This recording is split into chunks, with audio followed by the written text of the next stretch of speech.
নমস্কার বন্ধুরা, আজ আমরা দেখব কিভাবে আর এবং আর স্টুডিও ইনস্টল করতে হবে আমাদের উইন্ডোজ কম্পিউটারে। প্রথমে এই ওয়েবসাইটে যেতে হবে, যে ওয়েবসাইটের লিঙ্কটা আমি ডেসক্রিপশনে দিয়ে রাখবো।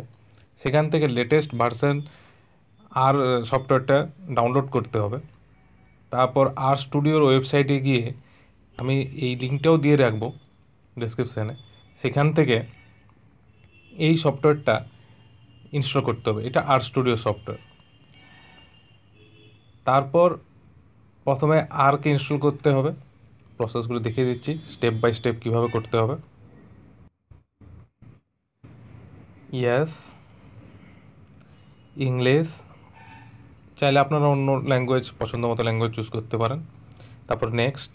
নেক্সট, আমার যেহেতু অলরেডি ইনস্টল করা আছে, তাই আমি আর ইনস্টল করলাম না। আপনারা নেক্সট নেক্সট করে লাস্টে ফিনিশ অপশানে যে ফিনিশ বোতামটা টিপে দেবেন। এটা ইনস্টল হয়ে যাওয়ার পর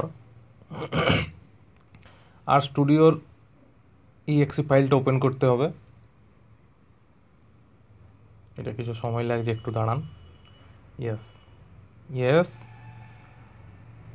তারপর নেক্সট।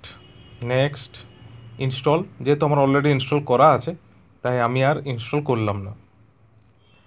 আপনারা এইভাবেই নিজেরা আর এবং আর স্টুডিও দুটো সফটওয়্যার ইনস্টল করে রাখবেন। কেমন? আমার এই পড়ানো যদি ভালো লাগে আপনাদের, অবশ্যই লাইক করবেন, শেয়ার করবেন এবং চ্যানেলটা প্লিজ সাবস্ক্রাইব করে দেবেন। কেমন? Thank you.